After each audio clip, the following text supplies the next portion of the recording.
Kekuatan itu adalah kekuatan hati nurani, saudara-saudara sekalian.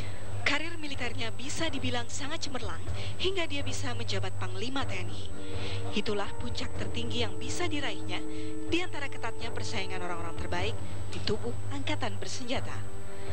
Sesungguhnya setelah jabatan tertinggi di militer itu banyak orang menilai kehebatan sosok yang satu ini sudah berakhir. Fakta-fakta berbicara, dia tidak pernah memenangkan persaingan lagi ketika meninggalkan dunia kemiliteran untuk beralih ke dunia politik. Tahun 2004, Wiranto yang maju sebagai calon presiden dari Partai Golkar ternyata tidak cukup menjual dalam pemilihan presiden. Selanjutnya pada tahun 2009, Wiranto yang ketika itu berpasangan dengan calon presiden Yusuf Kala tidak bisa berbuat apa-apa di tengah masih populernya figur Susilo Bambang Yudhoyono. Kini jelang pemilu tahun 2014, Wiranto bersama Partai Hanura yang didirikannya kembali bertekad untuk meramaikan persaingan calon presiden mendatang. Kegigihannya sebagai militer sejati yang terus berjuang demi cita-cita memang patut diacungi jempol. Apalagi kini dia didukung dengan pendanaan partai yang cukup menjanjikan dan luar biasa. Masuknya pengusaha media terkemuka Haritanu Sudibyo menjadi kader Partai Hanura seolah menjadi jaminan mutu kalau sosok Wiranto kembali layak untuk dijual. Dukungan media yang dimiliki Haritanu diyakini akan membuat Partai Hanura semakin dikenal masyarakat. Sosoknya pun dipastikan akan ikut terangkat. Bukan hanya itu saja, keyakinan seorang Wiranto dan Hanuranya akan meraih sukses tahun depan nanti. Partai yang didirikannya itu sangat dibanggakan karena terbebas dari praktek-praktek korupsi yang kini semakin marak. Konon kebersihan Hanura dari aksi tipu-tipu yang merugikan negara itu sudah meraih banyak simpati dari masyarakat. Kalau memang begitu adanya, selamat berjuang Jenderal.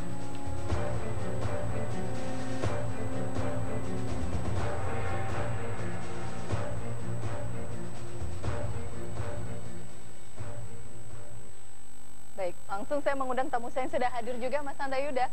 Selamat malam. Malam. Yang akan menganalisa bagaimana peluang-peluang dari Partai Hanura untuk pemilu 2014. Tapi Mas, tadi saya sudah merekam perbincangan dengan Pak Wiranto selengkapnya. Kita simak dulu bersama apa isi perbincangan kami siang tadi.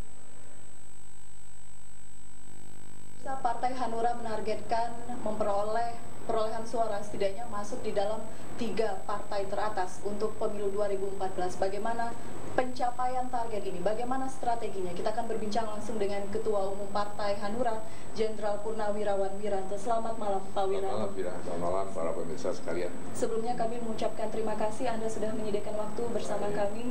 Saat ini Anda dan keluarga tengah berduka, turut bela sungkawa kepulangan putra bungsu Anda. Iya, putra ketiga. Ya. Baik, Bapak, ini waktunya masih cukup panjang.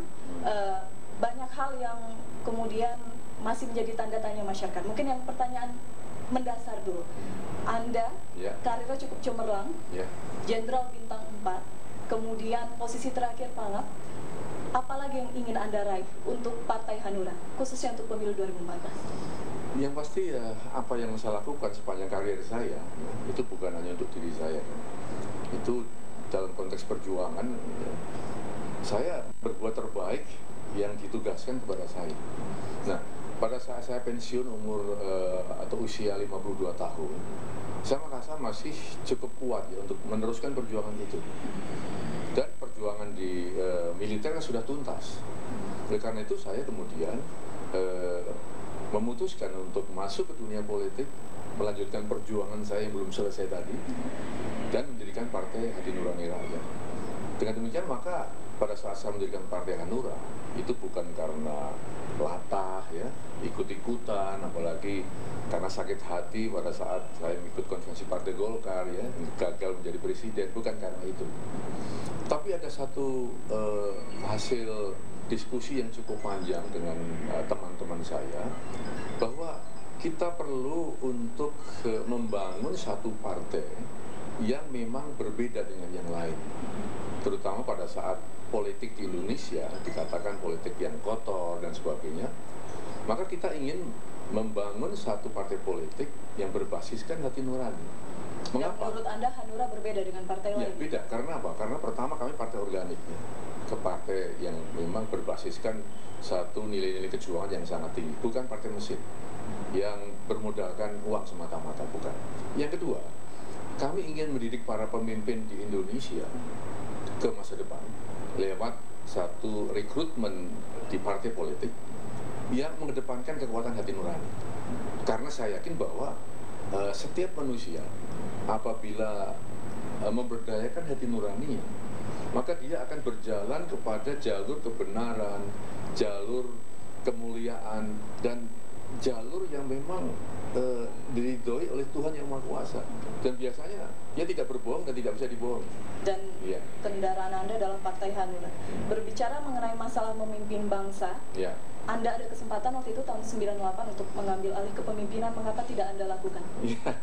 Ini tentunya sudah berulang-ulang saya jelaskan ya, tapi perlu saya jelaskan di sini bahwa mengambil alih kepemimpinan itu harus kita ketahui tujuannya untuk apa. Ya. Menurut pendapat saya, seseorang memimpin bangsa itu bukan untuk keuntungan dan untuk manfaat bagi dirinya lagi, tetapi justru manfaat bagi yang dipimpin, yakni rakyat. Kalau pemimpin di Indonesia berarti rakyat Indonesia. Nah, 98 memang saya punya peluang untuk itu. Saya mendapatkan instruksi Presiden nomor 16 dari Presiden Soeharto, di mana intinya ada 3 hal yang ketiga-tiganya mengisyaratkan saya bisa mengambil alih kekuasaan saat itu, kemudian memimpin negeri Indonesia sambil menunggu satu pemilu dipercepat. Itu hal yang lazim ya di negara berkembang, di Thailand terutama. Tapi tidak saya lakukan. Mengapa? Karena dari pertimbangan rasional saya ya. Pertama, kalau saya mengambil alih, hanya 10 surat dari presiden yang baru saja ya dijatuhkan. Tentu akan banyak pihak yang tadinya melawan presiden ini akan melanjutkan perlawanan kepada saya, karena merasa bahwa saya kelanjutan dari pemerintahan yang harusnya dijatuhkan untuk membangun satu kondisi yang lebih demokratis, dan saya pasti atau pemerintahan saya dianggap tidak demokratis. Maka saya akan menghadapkan ABRI dengan rakyat, dan itu korban akan banyak sekali. Yang kedua, ekonomi kita waktu itu sangat terpuruk, sangat buruk sekali. Dolar kursnya Rp15.000 ya, kemudian masalah pangan, masalah kondisi perdagangan kita juga sangat buruk karena krisis moneter yang melanda Asia. Nah, tentunya kita butuh recovery ekonomi secepatnya. Dan ini tidak bisa kita mandiri, kita butuh negara lain untuk membantu. Dan pasti pemerintahan rezim militer dengan alasan apapun tetap dianggap rezim militer dan akan mendapatkan sanksi embargo. Yang terakhir, yang ketiga. Ya. Yang ketiga, saya menanyakan kepada staf ya di Mabes ABRI Merdeka Barat, saudara-saudara sekalian, kalau kita ambil alih dan kemudian ada perlawanan mahasiswa, terutama di DPR MPR, karena kita ingin melakukan normalisasi tata kelola pemerintahan dan kita ingin mengeluarkan mahasiswa dari sana, kira-kira berapa korban? Staf menjawab bahwa dari hasil perkiraan korban kira-kira 200 sampai 250 mahasiswa bisa mati. Lalu waktu itu kepala staf sosial politik yang kemudian menjadi kepala staf teritorial, Letnan Jenderal Susilo Bambang Yudhoyono ya, masih waktu itu sebagai staf saya, bertanya, kalau begitu apakah Panglima mengambil alih? Saya katakan tidak. Mari kita antarkan besok pagi ya, secara konstitusional Wakil Presiden mengambil alih jabatan Presiden dan Presiden Soeharto. Berarti tidak ada penyesalan karena Anda tidak mengambil kesempatan itu? Sama sekali tidak ada. Dan saya bersyukur malahan bahwa saya bisa terhindar dari nafsu pribadi ya, yang hanya semata-mata ingin menjadi penguasa di negeri ini. Tapi sekarang Anda bernafsu untuk menjadi kembali pemimpin bangsa ini. Bukan bernafsu. Ditahan dulu, Bukan bernafsu. Kita harus jeda, kami kembali sesaat lagi. Ya. Jawaban Pak Wiranto selengkapnya. Baik.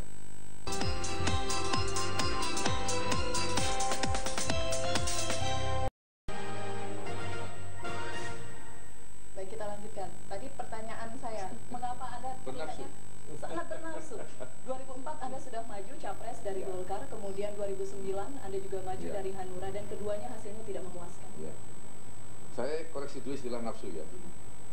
Saudara gigih ya, gitu lebih tepatnya, karena memang ini soal nafsu itu beda. Karena nafsu itu hanya berorientasi kepada kepentingan diri kita, tapi gigih karena saya paham bahwa yang saya perjuangkan bukan diri saya lagi.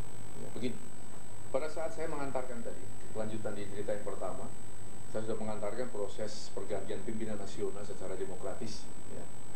Saya bahkan ikut dalam 2 pemerintahan kemudian, ya, pemerintahan Pak B.J. Habibie, Presiden B.J. Habibie, dan pemerintahan Presiden Abdurrahman Wahid, Gus Dur. Saya ikut mengawal pemerintahan itu. Lalu setelah pemerintahan Bu Mega dan Pak SBY kan saya tidak ikut lagi. Tetapi saya melihat bahwa proses demokratisasi dalam era reformasi yang seharusnya dikembangkan ternyata menghadapi banyak kendala. Ya, demokrasi tidak lagi berjalan lurus. Katakanlah demokrasi terlalu banyak kendala yang menyebabkan ya, demokrasi kita tidak berjalan mulus ya, sesuai dengan harapan masyarakat banyak. Demokrasi yang dapat memberikan satu manfaat kesejahteraan, keamanan, kebebasan yang lebih elegan ya terhadap kehidupan Jadi di Indonesia. Jadi itu tujuan Anda sehingga Anda... Iya, lalu saya melihat, saya merasa bahwa aduh ada yang salah ini. Dan saya punya pengalaman untuk ya, melakukan perbaikan. Saya punya katakanlah satu vision ke depan yang saya anggap ini bisa diluruskan karena saya pernah ya mendampingi paling tidak 3 presiden. Tapi fakta dari tahun 2004, Betul, saya 3 presiden dulu. Saya pernah mendampingi Presiden Soeharto, ya, Presiden Habibie, Presiden Gus Dur. Saya punya pengalaman bagaimana meluruskan demokrasi itu. Tapi dari fakta 2004-2009 ternyata masyarakat kurang melirik Anda. Anda yakin 2014 ini akan ada lirikan lebih dalam dari masyarakat? Iya, mudah-mudahan. Tetapi pemilu di Indonesia ternyata untuk menang dan kalah tidak sekedar lirikan-lirikan itu. Ya. Ada faktor-faktor lain yang kita harus luruskan lagi, ya, sehingga masyarakat itu betul-betul memilih pemimpin yang punya kualitas ya untuk menyelamatkan, katakanlah meluruskan ya demokrasi di negeri ini. Okay. Menurut saya seorang presiden ke depan tidak saja dipilih berdasarkan satu pilihan-pilihan tanpa kriteria yang jelas. Saya melihat bahwa Presiden Republik Indonesia begitu mudah untuk mencalonkan. Padahal dia harus memimpin 241 sekarang juta manusia Indonesia dalam satu persaingan global yang sangat ini maksudnya ketat, pesan bagi orang-orang di luar yang sudah gaung ingin mengatakan maju sebagai capres. Tadi kan ditanya tadi bagaimana ini prosesnya. Saya katakan bahwa kondisinya seperti itu. Anda katakan 2 kali pemilu saya kalah. Ya, sangat saya jawab bahwa ada faktor X yang harus kita perbaiki. Ya, dimana yang calon terpilih itu betul-betul memiliki kriteria yang dapat diharapkan membawa perubahan di negeri ini, di Indonesia. Ya. Nah, untuk bisa membawa perubahan itu, maka paling tidak kan dia punya ya, pengalaman, track record yang baik, punya knowledge, punya pendidikan, ya, punya perilaku yang terpuji, dan punya kekuatan spiritual yang memadai. Dan ini nggak boleh ditolak nih. Nah, sekarang kriterianya calon presiden saja. Tapi ya, kriteria itu saya, ada di Anda semua? Iya, terpulang pada masyarakat nanti ya. Saya tidak mengklaim bahwa saya punya semua itu, tapi siapapun bagi saya yang menjadi Presiden Republik Indonesia, jangan sampai lari dari kriteria itu. Bagaimana mungkin ya seorang yang tidak terdidik secara akademis ya, tidak mendapatkan pendidikan yang cukup, maka tidak mungkin dia mampu untuk melihat fenomena global, melihat peluang, memenangkan pertandingan, persaingan yang sangat ketat, mendapatkan solusi-solusi yang ya yang cukup ya, baik untuk mengubah Indonesia menjadi negara yang katanya the failed state ya, katanya negara gagal menjadi negara yang berhasil. Ini semuanya kan membutuhkan kepiawaian seorang presiden. Nah, oleh karena itu walaupun ya 2004 saya belum berhasil, 2009 juga tidak berhasil, tetapi bagi saya kegagalan itu merupakan pembelajaran, bukan sesuatu hal yang mematikan. Baik, ya. Kita berbicara tentang Partai Hanura. Perolehan terakhir pada pemilu 2009 hanya meraih 2,2%, posisi 9 saat itu. Perolehan Sorry ya, saham kamu kok salah ya memberikan fakta itu 3,7%. 3,7%. Maaf Bapak, saya maaf salah ya. baca ini. Saya masih apa? Tapi posisinya Jangan dikecil-kecilin, kasihan. mohon maaf. Tapi kemudian posisinya ini kemudian agak berat. Apakah apa yang disiapkan oleh Hanura untuk target 3 besar? Pertama, posisi sekarang tidak berat ya. Kita sangat antusias dan punya optimisme yang luar biasa. Karena hasil survei sekarang yang terakhir kita berkisar atau angka kisaran kita 7,2 yang terakhir dari lembaga survei nasional. Artinya apa? Sudah ada satu tren yang membaik terhadap kesan masyarakat atau terhadap penilaian masyarakat terhadap Partai Hanura yang mereka anggap sebagai ya, partai yang bersih, partai yang bebas korupsi, dan ini bukan dari saya. Ya, 3 lembaga sekaligus mengatakan hal itu, memberikan predikat itu.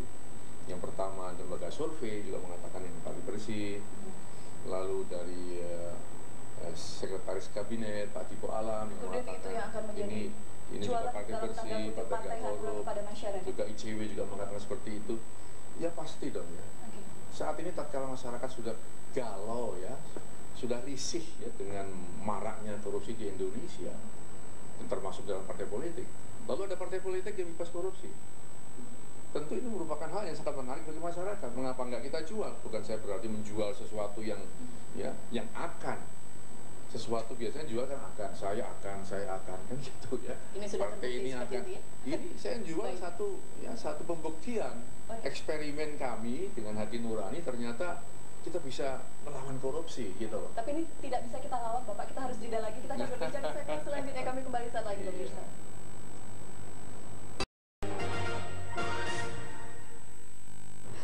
Baik, kita lanjutkan masih bersama Pak Wiranto di sini. Bapak, ini pertanyaan yang kemudian menjadi pertanyaan masyarakat juga ketika Pak Haritanu bergabung dengan Hanura. Iya. Ada statement Anda yang mengatakan tadinya Hanura bahan bakarnya premium, sekarang premix, jika sedikit kecepatannya tinggi. Maksudnya? Sebenarnya nggak usah ditanya juga tahu ya Anda. Begini ya, tapi begini. Tidak kita pungkiri bahwa partai politik ya, untuk berkembang dan untuk memenangkan pertandingan ini membutuhkan berbagai instrumen. Katakanlah istilah yang paling populer, sumber daya politik. Apakah visinya, apakah misinya, apakah tokoh-tokoh yang ada di partai politik itu, apakah ketua umumnya, ya. Tapi tidak cukup ya, karena pada saat kita harus menyebarluaskan kepada masyarakat mengenai apa yang kita miliki, apakah visi, misi, apakah komitmen si partai itu sendiri, ini kan membutuhkan satu action ya. Dan aksi-aksi itu membutuhkan dana, pasti nggak bisa dipungkiri. Nah, itulah yang saya sebut ya, saya sebut dengan bahan bakar. Nah, dengan penggabungan 10 partai politik, dengan hubungan Pak Haritanu yang juga memiliki 3 media televisi yang cukup kuat ya, tentunya itu merupakan tambahan bahan bakar bagi Partai Hanura. Yang tadinya ya premium biasa menjadi premix. Akhirnya ada akselerasi kecepatan Hanura untuk dikenal publik. Anda cukup sangat percaya wajar dengan Pak Haritanu? Sangat yakin. Bukan orang lama, masih baru di dalam dunia politik. Kemudian Anda menempatkan posisi beliau sebagai pemenangan pemilu, orang yang kemudian menjadi tonggak dari partai ini juga. Sangat yakin, karena dia nggak sendirian. Beliau tidak sendirian sebagai pelaksana pemenangan pemilu. Tapi di sana ya ada penasehat, ada wakil, saya sendiri juga masih ada di atas beliau sebagai penanggung jawab, sebagai ketua. Jadi Pak Haritanu adalah bagian dari proses pemenangan. Tapi tentunya saya perlu ya untuk menempatkan seseorang dengan kapasitas dan kualitas yang dia miliki. Ya. Seorang Haritanu yang akan berjuang total sesuai dengan yang dikatakan kepada media dan kepada masyarakat, saya akan total untuk memperjuangkan Partai Hanura menang. Ya. Nah, bagi saya itu suatu pernyataan yang tulus dan saya percaya itu. Nah, kalau sudah total, saya ingin memberikan satu kewenangan yang cukup besar sehingga totalitas itu ya bisa utuh ya dilakukan. Dan nanti akan diuji hasilnya pada saat pemilu legislatif dan pilpres. Kita nggak apa-apa, itu pemimpin itu perlu ngambil risiko ya, dan risiko saya ambil. Kita geser sedikit, berbicara mengenai masalah bangsa, pemerintahan sekarang.